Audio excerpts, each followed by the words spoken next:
कैसे हैं आप लोग। आज हम क्रिकेट की एक नई एपिसोड लेके आए हैं जिसमें हम एक बहुत ही स्पेशल मेहमान है मेरे, उनका तारफ़ करेंगे। उनसे कुछ उनकी personal liking disliking according to cricketing terms वो हम कुछ उनसे क्वेश्चन है। तो 3 राउंड खेलने हमने, 1 बाय 1 जो है हम इंशाल्लाह बड़ा इंटरेस्टिंग ये सेगमेंट होगा, आप बड़ा एंजॉय करेंगे।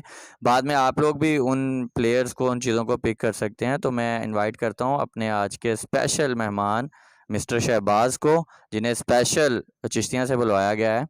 तो welcome to the show sir. How are you Adnan साहब? कैसे हैं आप? आई एम आप फाइन। एसओपीज की धज्जियां उड़ा रहे हैं आप। ये आपने मुझे पहले बताना था ना कि एसओपीज को फॉलो करते हुए हमने प्रोग्राम बनाना है। तो आपने मुझसे मेरा इंट्रोडक्शन तो लिया नहीं। Oh sorry, so kindly introduce yourself. Hello guys, how are you? I am Shahbaz Akhtar and I joined the snack family as the creator now. Enough. Enough है। अच्छा, मतलब आप स्नेक वीडियो भी बनाते हैं या स्नेक वीडियो बनाते हैं? स्नैक वीडियो मेरे ख्याल में बेहतर। उन्होंने ऐप का नाम जिन्होंने रखा था ना, मेरे ख्याल में स्नैक और स्नेक में क्या फ़र्क है? उन्होंने स्नेक रख देना था। एक जो साथ में जिस तरह से ऐड चल रहा है ना, और जिस तरह से वो जहरीली बन रही है, हर वीडियो में पहले वो आ जाता है तो सांप को मारने के बराबर इस ऐड को खत्म करना है। ये जो अभी आपने फिक्रा बोला है ना, ये सुन सुनकर मैं भी पक गया था, मैंने भी डाउनलोड कर लिए। अच्छा, अच्छा। और तो 28 रुपए मिले हैं, पूरे 28। ये आप 28-32 रुपए के लिए ये सब कुछ कर रहे हैं। ये वीडियो भी आप मेरे ख्याल में पैसे कमाने के लिए बना रहे हैं या एक नहीं, नाज़रीन को ये तो पैगाम देना है? पैगाम तो नहीं है, ये जस्ट क्योंकि हम फ्री हैं, थोड़ा एक अच्छी एक्टिविटी है, तो क्रिकेट पे थोड़ी बात भी हो जाती है, गपशप भी हो जाती है। तो आज आपने मुझे चिश्तियाँ से बुलवाया, क्यों बुलवाया? यानी क्या ज़हमत दी मुझे आपने यहाँ बुलवाया? क्या मकसद है आपको यहाँ बुलाने का? ज़हमत है, चलो जो भी है, लेकिन कुछ इंटरेस्टिंग क्वेश्चन है, 3 फॉर्मेट हैं उसके, और छोटी-छोटी चीज़ें हैं, मैं थोड़ा गाइड भी कर देता हूँ आपको भी। जो मतलब हमारा पहला राउंड होगा ना, उसमें हमने दुनिया के अच्छे-अच्छे राउंडर्स का कंपैरिज़न है बेसिकली। तो आपने पिक करने हैं कि आपके बेस्ट ऑलराउंडर्स कौन-कौन से हैं, वो कंट्री वाइज़ होंगे। तो ये फर्स्ट। तो मेरे लिए बेस्ट होने चाहिए या वैसे ही बेस्ट होने चाहिए? अब देखिए, उसमें तो पता चलेगा ना आप क्रिकेट को कितना समझते हैं, कितना फ़ॉलो करते हैं उन प्लेयर्स को, चलें। क्या वो आपकी पर्सनल लाइकिंग डिसलाइकिंग बेसिकली, और उसमें आपने उनके स्टैट्स या आप कोई भी अच्छी चीज़ आप पिक कर सकते हैं, किसी का बॉलिंग एक्शन आपको अच्छा लगता है, कोई कुछ भी। तो स्टार्ट करते हैं जी, हमारा फर्स्ट जो राउंड है उसमें हम फ़ेवरेट ऑलराउंडर्स देखेंगे शहबाज अख्तर के उनके फ़ेवरेट ऑलराउंडर कंट्री वाइज़ कौन-कौन से हैं। तो मेरा ख़्याल पाकिस्तान से स्टार्ट करें। चलें, पाकिस्तान से स्टार्ट पाकिस्तान करते से। चलें, पाकिस्तान के 2 मतलब पेयर बनाए हैं मैंने। You have to pick 1 from each. First of all Shahid Afridi और अब्दुल रज़ाक। I think Abdul Razzaq. अब्दुल रज़ाक जो है ना, वो उनसे हम बॉलिंग एंड वाले ओवर्स में भी करवा सकते थे, यानी वो मीडियम फास्ट में आ सकते हैं। तो ओवर्स के लिहाज से देखें तो अब्दुल रज़ाक, और वो उनमें थोड़ा खेलने की भी सलाहियत थी। शायद अफरीदी को हम ये नहीं कह सकते कि वो एज अ परफेक्ट प्लेयर हैं। अब्दुल रज़ाक परफेक्ट प्लेयर थे, और उनकी वो यादगार इनिंग जो साउथ अफ्रीका के खिलाफ उन्होंने 109 रन की बनाई थी, तो वो तारीख में लिखी जाएगी। मेरे ख्याल में Abdul Razzaq was the best allrounder. आप मुझे पर्सनली हर्ट कर चुके हैं, नहीं, क्योंकि देखें मैं तो शाहिद अफरीदी को बहुत ज़्यादा सपोर्ट करता हूँ। देखिए, और शाहिद अफरीदी एक इम्पैक्ट प्लेयर था, वो मतलब कभी भी गेम चेंज कर सकता है। जो आपने कही ना आखिर पे वो बॉलिंग करता होता था, वो मैं परसों उसका इंटरव्यू सुन रहा था, तो वो कह रहा था कि यूनुस खान जो है, उन्होंने अभी तक वो वर्ल्ड टी20 वाला मेरा 1 ओवर जो है वो संभाल के रखा हुआ है। हालांकि उन्होंने पहले 3 ओवर्स में 21 पे 3 आउट किए थे आई गेस, या 23 पे, तो वो चौथा ओवर नहीं करवाया। अच्छी पिक है आपकी। रज़ाक भाई को मैं भी पर्सनली बहुत लाइक करता हूँ, वो बड़े सिंपल मिजाज और बहुत अच्छे क्रिकेटर हैं। लेकिन शाहिद अफरीदी देखे ना, एक इम्पैक्ट प्लेयर था, वो कभी भी मैच चेंज कर सकता था, अपनी तरफ या उनकी तरफ, दूसरी टीम की तरफ। सेकंड है मोहम्मद हफीज़ या शुएब मलिक। मोहम्मद हफ़ीज़ मेरे ख़्याल में बेस्ट हैं, क्योंकि आप देखें कि उनका थोड़ा बॉलिंग कैरियर भी शुएब मलिक से थोड़ा ज़्यादा है। दूसरा, वो लेफ़्ट हैंड के ख़िलाफ़ तो इतनी अच्छी बॉलिंग करते हैं कि शायद दुनिया के बेस्ट स्पिनर्स की लिस्ट में लेके जाएँ ना हम उनको, तो वो बेस्ट स्पिनर काउंट होंगे अगर हम मोहम्मद हफ़ीज़ को लेके जाते हैं। दूसरा, लाइनो लेंथ का इश्यू रहा है शुएब मलिक का हमेशा से। तो शुएब मलिक और हफ़ीज़ की बात करें तो मैं तो हफ़ीज़ को ही पिक करूँगा, जो कि आज तक जो है ना अपनी बॉलिंग और बैटिंग दोनों में जो अपना लोहा मनवा रहे हैं। शुएब मलिक को बहुत ही कम ओवर दिए जाते थे उनकी लाइन और लेंथ की वजह से। वैसे स्विंग तो उनके पास भी बहुत ज़्यादा थे, हफ़ीज़ से ज़्यादा स्विंग थी, लेकिन उनके पास लाइन और लेंथ की कमी थी। मेरे ख़्याल में Mohammad Hafeez is the best allrounder as compared to Shoaib Malik. अच्छा देखें, आपको मैं एक इंटरेस्टिंग वाकया सुनाता हूँ। शुएब मलिक को as a bowling allrounder team में खिलाया गया, और ये पाकिस्तान के दो बैट्समैन हैं जो 1 से लेके 11 नंबर तक खेले हुए हैं, शुएब मलिक और अब्दुल रज़ाक। शुएब मलिक को शुरू में 7वें 8वें नंबर पे खिलाया जाता था, और उसे सिर्फ एज ए बॉलिंग, क्योंकि बैटिंग की तो तब कमी नहीं थी ना, आपके पास इंजमाम थे, मोहम्मद यूसुफ तब आई थिंक टीम का हिस्सा बन चुके थे। तो यूनुस खान का डेब्यू 2000 में हुआ है, ये 1997 से खेल रहे हैं। अच्छा आप देखें, अच्छी पिक है आपकी। मैं भी थोड़ा सा देखें, असल में जो शुएब मलिक है ना, वो थोड़ी सी डिफेंसिव बॉलिंग करते हैं। हफीज़ बहुत अटैकिंग बॉल करते हैं। आपको पता है क्रिस गेल ने उनके खिलाफ वर्ल्ड टी20 में, मतलब इंटरनेशनल टी20 मैचेस में आई थिंक 9 बालें या 7 बालें टोटल खेली हैं, 3 दफ़ा आउट किया और सिर्फ 2 रन दिए। मतलब ये एक माने हिटर हैं। मतलब वो तो टेस्ट मैच जो है वो छक्के से स्टार्ट करने वाले बैट्समैन, उसका रिकॉर्ड है कि उन्होंने तीनों फॉर्मेट की पहली बॉल पे छक्का मारा हुआ है। अच्छा जी, अब मूव करते हैं, हमारा जो पड़ोसी मुल्क है इंडिया, वहाँ जाना पसंद करेंगे आप? बिल्कुल, जब हम यहाँ मौजूद हैं तो क्रिकेट में मेरे ख़्याल में ना तो कोई सियासत है और ना ही कोई लड़ाई पसंद चीज़ें बोलनी चाहिए। तो क्यों ना वहाँ पे मेरे कई फ़ेवरेट प्लेयर्स भी हैं, आप बात करें मैं उनमें से सिलेक्ट करूँगा। ओके। युवराज सिंह या हार्दिक पांड्या? मेरे ख़्याल में अभी की अगर क्रिकेट देखी जाए ना, जितनी फ़ास्ट क्रिकेट हो चुकी है, इस दौर में अगर दोनों को आप कंपेयर कर रहे हैं तो हार्दिक पांड्या जो है वो उसकी अच्छी पेस भी है और रन्स बनाने में भी उसकी अच्छी पेस है। जब वो बैटिंग पे आते हैं तो अच्छी पेस के साथ रन्स बनाते हैं और चैंपियन ट्रॉफी में हमें लग रहा था कि शायद वो मैच जो है वो बिल्कुल। हमसे दूर ले गए हैं। तो युवराज सिंह उस दौर के अच्छे थे और हार्दिक पांड्या इस दौर के अच्छे, अगर दोनों का कंपेयर करें ना तो मैं तो हार्दिक पांड्या को ही जो है वो प्रेफ़र करूँगा। बिल्कुल, पांड्या के मसल्स बड़े स्ट्रॉन्ग हैं, उनकी सेहत बिल्कुल आपके मेरे जैसे, जैसी है और और वो आपकी तरह ही हाँ जी। छक्के और खाते भी हैं। और इंशाल्लाह इंशाल्लाह आपको ना मुझसे कभी क्रिकेट खेलने और मैं उनसे कम भी नहीं हूँ, आपको मायूस नहीं करूँगा, आप खेल लीजिएगा मुझसे। अच्छा, अच्छा, बहुत खेला हूँ, आज शाम को भी खेलेंगे। अच्छा जी, उसके बाद हम चलते हैं साउथ अफ्रीकन टीम की तरफ, जो कि मतलब बड़े ग्रेट्स वहाँ से प्लेयर्स आते रहे हैं हमेशा। जैक कैलिस और जेपी डुमनी। मैं तो जेपी डुमनी को ही प्रेफ़र करूँगा क्योंकि जैक कैलिस की भी बहुत ज़्यादा ना एक कह सकते हैं कि हम उसको इग्नोर नहीं कर सकते। लेकिन जेपी डुमनी जो है ना वो हर नंबर पे खेलने वाला प्लेयर है। मैंने जिस मैच में भी जैक कैलिस को देखा है ना, वो 1 डाउन 2 डाउन यानी अपर ऑर्डर में उनको देखा है, लोअर जैक ऑर्डर में नहीं। जैक कैलिस जो है हर नंबर का बैट्समैन है, वो 5-6 नंबर पे भी खेलते रहे हैं, वो दुनिया के बेस्ट ऑलराउंडर हैं टेस्ट क्रिकेट में। शायद फिर मेरे नॉलेज में ना होगी ये चीज़, लेकिन मैं अगर आप मेरी जो पसंद पूछ रहे हैं ना, तो मैं तो जेपी डुमनी को ही प्रेफ़र करूँगा। अच्छी पिक है आपकी ये वाली भी। श्रीलंकन टीम की तरफ चलते हैं जी। बड़े अच्छी-अच्छी टीम्स रही हैं उनकी भी, बड़े अच्छे-अच्छे ऑलराउंडर। दिलशान या मैथ्यूज़?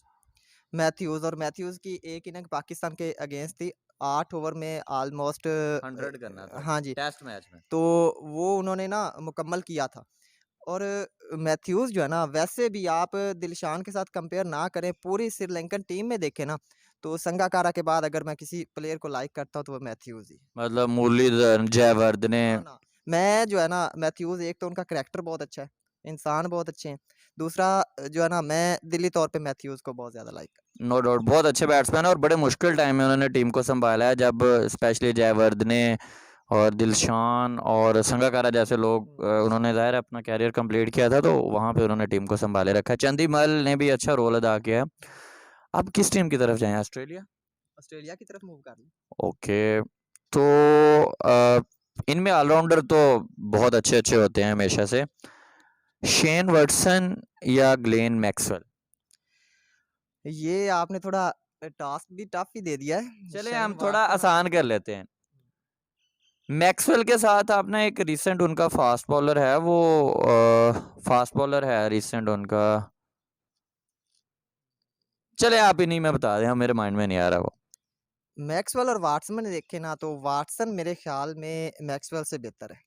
तो ये मैं अपनी जो है ना राय बता रहा हूँ, उसकी रीज़न भी साथ में बताता हूँ। वाटसन ने एक तो आई थिंक मैक्सवेल से क्रिकेट भी बहुत ज़्यादा खेली हुई है। No doubt. एक्सपीरियंस भी उनका बहुत ज़्यादा है। लीग्स भी उसने तकरीबन ऑलमोस्ट तमाम ममालिक की खेली हुई है। मैक्सवेल ने भी खेली हुई है, ये नहीं है कि मैक्सवेल ने नहीं खेली हुई। तो मैक्सवेल जब बैटिंग पे आते हैं ना, तो वो अपनी पेस बहुत ज़्यादा हद तक इंक्रीज़ करने की कोशिश करते हैं। अपना स्ट्राइक रेट, उनकी नज़र जो है ना, ज़्यादा उनके स्ट्राइक रेट पे होती है कि मेरा स्ट्राइक रेट लो ना हो, और इस चीज़ को ज़हन में रखते हुए वो गलतियाँ भी बहुत ज़्यादा करते हैं। आपने शायद शेन वाटसन को ये देखा हो कि वो सिचुएशन के लिहाज से चेंज हुए थे। वहाब रियाज़ का स्पेल देखा होगा आपने, अगर वहाँ पे मेरे ख़्याल में मैक्सवेल जैसा प्लेयर होता ना, वहाँ पे उसने ज़रूर गलती कर विकेट देनी थी। देनी थी। हाँ जी, तो लेकिन वाटसन ने कितना जो है वो अच्छे से वहाब रियाज़ के बिहेवियर को बर्दाश्त किया। यानी वहाब रियाज़ का बिहेवियर क्या था, करीब आके बिल्कुल ऐसी बातें करना, अगर वहाँ पे कोई जज़्बाती प्लेयर होता ना, तो उसने ज़रूर उसको हिट करने की कोशिश करनी थी और मैच हार जाना था। चांस तो उसने भी लिया था, वो कैच ड्रॉप हो गया, लेकिन चांस वो क्रेडिट देना पड़ेगा, वो मेंटली बड़ा स्ट्रॉन्ग है हाँ वाटसन, जी। क्योंकि उसने ज़ाहिर है मॉडर्न क्रिकेट भी खेली हुई है अच्छे, मतलब ब्रेटली जैसे बॉलर, शेब अख्तर जैसे बॉलर खेले हैं, आमर को उसने पीक पे खेला हुआ है। तो ये चीज़ वहाब का वो स्पेल तो मैंने पाकिस्तान की हिस्ट्री में दोबारा इस तरह का फास्ट बॉलिंग अपनी लाइफ में तो नहीं देखा। पहले वसीम वकार तो ज़ाहिर है करते होंगे, वो तो लेजेंड से। अच्छा, न्यूजीलैंड की तरफ बढ़ते हैं, छोटा सा कंट्री है, लॉट्स ऑफ टैलेंट। एक इंटरेस्टिंग फैक्ट भी यहाँ पे डिस्कस कर लेते हैं कि दुनिया की जितनी भी टॉप टीम्स हैं, वाहिद टीम है जिनकी अपनी कोई लीग नहीं है, लेकिन पिछले 2 वर्ल्ड कप देख लें आप, फाइनल खेले, और इस दफ़ा तो अनलकी रहे हैं जस्ट। मतलब कहाँ से फाइनल आ रहे हैं, मतलब कुछ कह नहीं सकते, रन भी बराबर, ठीक है, सुपर ओवर में भी रन बराबर। ये तो ऐसे ही है कि आपके पास खुले 200 रुपए हों, मतलब 1000 रुपए हों, और मेरे मेरे पास पास तभी 1000 तो नहीं होंगे शायद। मतलब 1000 का एक नोट है, दोनों की वैल्यू तो सेम है ना मार्केट में। फिर हाँ जी, हाँ। मैं कैसे अमीर हो गया और आप कैसे गरीब हो गए? नहीं, मेरे पास गरीब इसलिए कह सकता हूँ कि मेरे पास अभी 1000 ना खुले हैं ना बँधे हुए हैं। अच्छा, ठीक। अच्छा जी, उसके बाद कौन-सा कंट्री रह गया है? हाँ, मेरे पास न्यूज़ीलैंड, न्यूज़ीलैंड। कॉरी एंडरसन या जिमी नेशम? कोरे एंडरसन का एक था, मैं कहता हूँ कि उनकी एक चढ़ाई थी क्रिकेट में, जैसे आए ना उन्होंने अपने आप का लोहा मनवाया, लेकिन वो डाउन हो गए। जैसे टाइम चला ना, अब देखें कि मेरे ख़्याल में वो अपनी 11 साइड में भी जगह बनाने में नाकाम रहते हैं अक्सर। और सेम वही अब के यही केस उनके साथ भी है, नेशम के साथ भी। लेकिन निशम जो है ना, वो थोड़ा खेलता भी एहतियात के साथ है। वर्ल्ड कप के अंदर भी उसने जो है वो हार्ड हिटिंग एबिलिटी भी उसके अंदर मौजूद है, विकेट पे स्टे होने की एबिलिटी भी उसके अंदर मौजूद है, और बॉल्स भी वो अच्छी करता है। तो मेरे ख़्याल में मैं तो निशम को ही जो है वो प्रेफ़र करूँगा। एंडरसन लीग खेलने आए थे, मैंने स्पेशली उनको लीग में ही अच्छे से देखा था, पीएसएल में आए थे, 1-2 मैचेज़ ही खेले लाहौर कलंदर की तरफ से उसने। तो वहाँ पर भी उसकी वही प्रॉब्लम्स थी कि आते ही हिट करना और अपनी विकेट गँवा देना। तो ये निशम के अंदर ये इतनी ज़्यादा प्रॉब्लम नहीं है। वेस्ट इंडीज़ तो फिर ऑलराउंडर के नाम से वैसे ही मशहूर है। अब यहाँ पे चलें, हम ऐसे करते हैं कि मैं ना 4 ऑलराउंडर बताता हूँ, आप उन्हें ऑर्डर कर दें, मतलब तरतीब दे दें। हुँ। नंबर 1 आपका फर्स्ट प्रायोरिटी का Andre Russell, Darren Sammy, Samuels, Bravo, बस होल्डर। ये चलें 5 को आप कैसे रेट, मतलब एक तरतीब बना दें। वैसे रसल को तो मैं प्रेफ़र करता हूँ, सबसे टॉप पे तो वही होने चाहिए। लेकिन देखते हैं आपका क्या माइंडसेट है।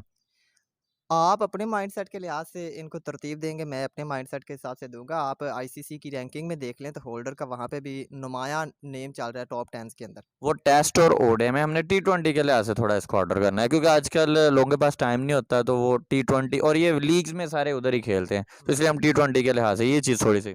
अब टी20 की आप बात कर रहे हैं तो मेरे ख़्याल में रसल सिर्फ़ वेस्ट इंडीज़ का ही नहीं, मैं तो उसको कहूँगा कि वो दुनिया का बेहतरीन ऑलराउंडर्स के अंदर आएगा अगर टी20 की बात कर रहे हैं। जिस तरह स्टोक जो है वो दुनिया के बेहतरीन ऑलराउंडर्स में आता है, इस तरह रसल भी बेहतरीन ऑलराउंडर्स में है। तो जो आपने नेम्स बताए हैं ना, इनमें रसल टी20 के लिहाज़ से तो वो किसी को भी अपने से आगे नहीं जाने देगा।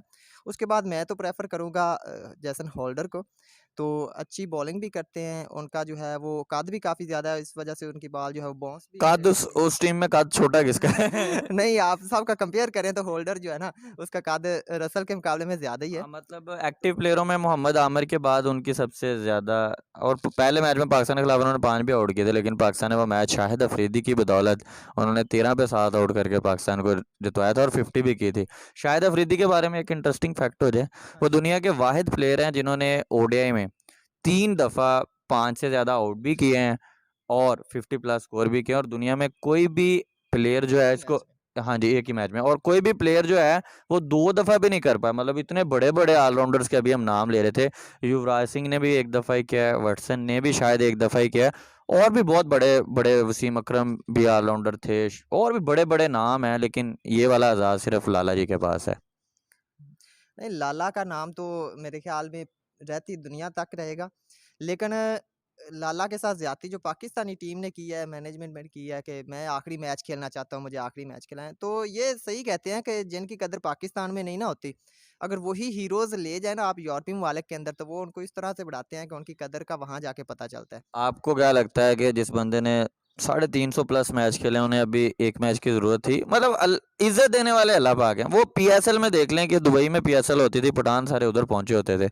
मतलब फुल पैक पेशावर ज़ल्मी का जो होता था मैचेस, मैं पहले पीएसएल की बात कर रहा हूँ, आप अपने ऑलराउंडर्स को रेट करें। नहीं, आप जो बात कर रहे हैं कि उन्हें आखिरी मैच खेलने की उन्हें ज़रूरत नहीं थी, लेकिन उनकी ख़्वाहिश थी कि मैं आखिरी मैच खेलूँ, खेल के मैं अपने बल्ले से सबको अलविदा कहूँ। वो उनकी ख़्वाहिश जो है ना, वो वैसे की वैसी रह वो गई। मैं कहता हूँ कि इस मामले में ना सबसे ज़्यादा इज़्ज़त यूनुस खान को मिली है। मैं बताता हूँ, टी20 वर्ल्ड कप जीत के उन्होंने ऐलान कर दिया कि मैं नहीं खेल रहा, 2007 वाला। ओडीआई के लिए उन्होंने रिक्वेस्ट की पीसी के एक वनडे खेलना है मैंने। उन्होंने पहला वनडे खिलाया, पाकिस्तान उस सीरीज़ में वही वनडे जीता, लकी भी हैं। टेस्ट सीरीज़ देखिए उन्होंने किस नोट पे ख़त्म की, मतलब वो स्लिप पे खड़े हुए हैं, आपको याद होगा वो फेमस जो यासिर शाह ने बोल्ड किया और वो इशारा कर रहे हैं कि आप 7 बॉलें रह गई थी टेस्ट मैच में, वो मैच ड्रॉ हो रहा था। मिसबा का भी लास्ट मैच था, उन्होंने इशारा किया और वो उनको फॉलो किया कि आप बाहर करवाएं इसको। यासिर शाह ने उन्हें फॉलो किया और वो फेमस बोल्ड जो है, गैब्रियल मेरा ख्याल बोल्ड हुए थे। हाँ। वो मतलब अनबिलीवेबल, और वो बड़े लकी हैं इस मामले में, उन्होंने सर्व भी बहुत किया, डिजर्व भी करते हैं, मोस्ट हंड्रेड्स हैं पाकिस्तान के लिए उनके, लेकिन बस अल्लाह पाक की तरफ से होती हैं ये चीज़ें। तो आप अपने ऑलराउंडर्स को ज़रा वो ऑर्डर दे रहे थे अभी तक। आप ने बात जो है ना थोड़ी घुमा दी, आप दोबारा उन ऑलराउंडर्स के नाम बताएँ। मैंने रसल को पहला नंबर दे दिया, होल्डर का दूसरा नंबर दे दिया, अब नेक्स्ट आप डैरेन सेमी, ब्रावो, और एक और थे इनमें ना, सैमुअल्स। अब सैमुअल्स की अगर आप बात करें तो उसकी बॉलिंग मेरे ख़्याल में थोड़ी वीक है। इतनी वीक नहीं, जितनी वो तेज़ करवाता है, वो शायद अफरीदी के बाद तो फास्टेस्ट स्पिनर है। अब तेज़ के लिहाज़ से अगर बॉलिंग अच्छी हो ना, तो मेरे ख़्याल में अनवर अली और वो आए थे भट्टी, बिलावल भट्टी, उन दोनों में अनवर अली को कभी रखते ही ना, अगर तेज़ के लिहाज़ से कंपैरिज़न करें। तो इस तेज़ के लिहाज़ से अगर देख रहे हैं तो हमारे टॉप ऑर्डर्स में हसनैन और रऊफ़ होने चाहिए। मूसा होने चाहिए। हाँ जी, तेज़ के लिहाज़ से। हारिस रऊफ तो लीडिंग ऑफ द पैक होने चाहिए। हाँ जी, तो तेज़ के लिहाज़ से हम उनको ऑर्डर नहीं कर सकते, लेकिन सैमुअल्स की बात करें तो वो बॉलिंग में बहुत कम नज़र आते हैं। ब्रावो और सैमी की आप बात कर रहे हैं, तो सैमी स्पिन को खेलता बहुत कमज़ोर है। यानी उसकी स्ट्रेंथ नहीं है, उसकी वीकनेस है स्पिन को खेलना। जैसा कि पीएसएल में जब उनको पीएसएल से ड्रॉप करके कोचिंग का ओहदा दे दिया गया ना, तो वहाँ भी उसके 2-3 मैचेज़ ऐसे थे जब अपोज़िट टीम ने उनके सामने स्पिन बॉलिंग ही लगा के रखी थी। लेग स्पिन पे जान जाती है उसकी, मतलब ना आप गूगली अर्ली ऑन उन्हें, और रोहित शर्मा का भी यही प्रॉब्लम है कि अच्छी गूगली पड़ जाए तो उनके पास कोई क्लू नहीं होता, कोई आंसर ही नहीं कर पाते उस चीज़ को। बाकी ख़ामी तो ब्रावो के अंदर भी है। उनकी ख़ामी पता है क्या है? जब वो खेलने लगते हैं ना बिल्कुल ऐसे आते थे। वो कहते हैं मेरी फ़ेवरेट शॉट है जी वापस हट के इस तरह कवर ड्राइव के ऊपर से शॉट लगाना। अगेंस्ट द और स्पिन। मुझे एक मैच में ना उनके ऊपर बहुत ज़्यादा गुस्सा आया था। वो कोयटा ग्लैडिएटर की तरफ से शायद खेल रहे थे और इस शॉट को लगाने के लिए उसने तकरीबन 8 से 10 डिलीवरीज़ जो है ना मिस की थी और वो मैच हार गया था कोयटा ग्लैडिएटर। तो यानी उनकी ये फ़ेवरेट शॉट मानते हैं भई आपकी फ़ेवरेट शॉट है। अब आप उस फ़ेवरेट शॉट को लेके पता नहीं कितनी डिलीवरीज़ जो है वो मिस कर रहे हैं। लेकिन फिर भी ना वो इन तीनों में मेरे ख़्याल में ब्रावो बेस्ट हैं, क्योंकि वो स्टे करने की सलाहियत रखते हैं, वो स्पिनर को भी खेलते हैं, वो बॉलिंग भी कर लेते हैं और उनकी स्लो डिलीवरी तो बहुत ज़्यादा कमाल की है। तीसरा नंबर ये हो गया, चौथा और पाँचवां जल्दी से बता हाँ दो। जी, अब डैरेन सैमी और सैमुअल्स की बात करें तो बैटिंग के लिहाज़ से सैमुअल्स जो है ना, वो डैरेन सैमी से बेहतर है।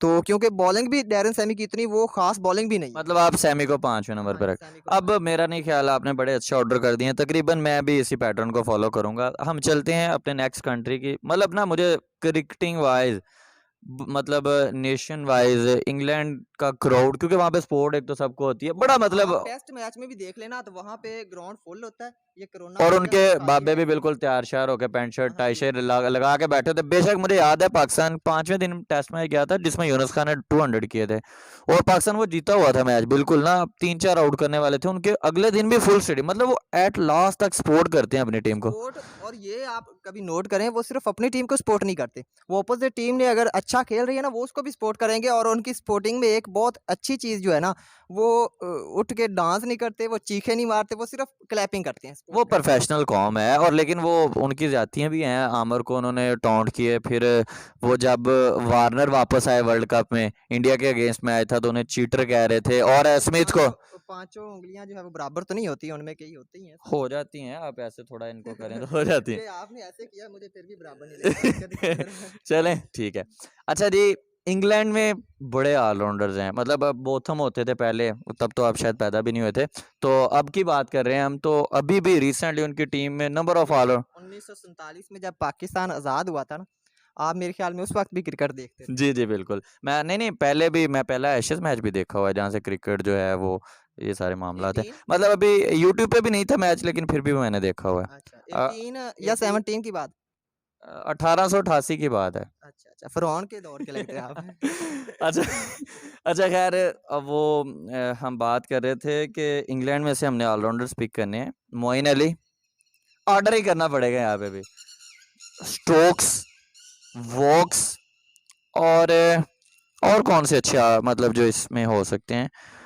आदिल रशीद भी मेरे ख़्याल में ऑल-राउंडर्स में ही आ जाते हैं, नहीं, लेकिन उनसे उनका तो जिस हिसाब से काम जोफ्रा है। आर्चर ज़्यादा बेहतर हैं कंपैरेटिवली देखा जाए। हुँ, फिर सैम और टॉम कॉरन है। इनमें हुँ, से हुँ। आप वो लेफ्टी तो कम ही खिलाते हैं लेफ्टी को। ये 4 को आप ऑर्डर कर दें। आपने स्टोक्स की बात की है, तो वो तो मेरे नज़दीक जो है ना, मैंने पहले भी शायद वेस्ट इंडीज़ की टीम की बात करते हुए मैंने उसका ज़िक्र कर दिया था। तो वो तो दुनिया के बेस्ट ऑल-राउंडर्स में आते हैं, तो इंग्लैंड तो फिर एक ही टीम है।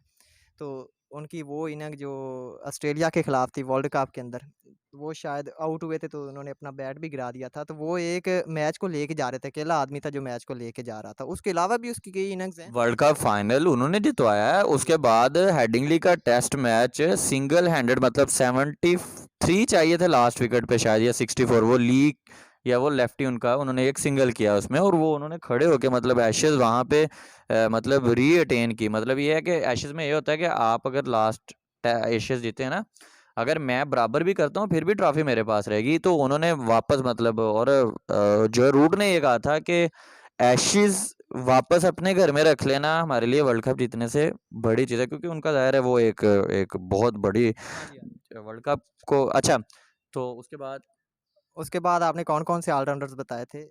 मोइन अली, ठीक है। उसके बाद टॉम कॉरन की बात कर लेते हैं और उसके बाद क्रिस वॉक्स। आप मोइन अली की बात कर रहे हैं और बाकी जितने भी ऑलराउंडर्स की बात कर रहे हैं, मैंने पहला नंबर तो जिस प्लेयर्स को असाइन करना था कर दिया। उसके बाद मोइन अली को ही डेफ़िनेटली मैं तो असाइन करूँगा।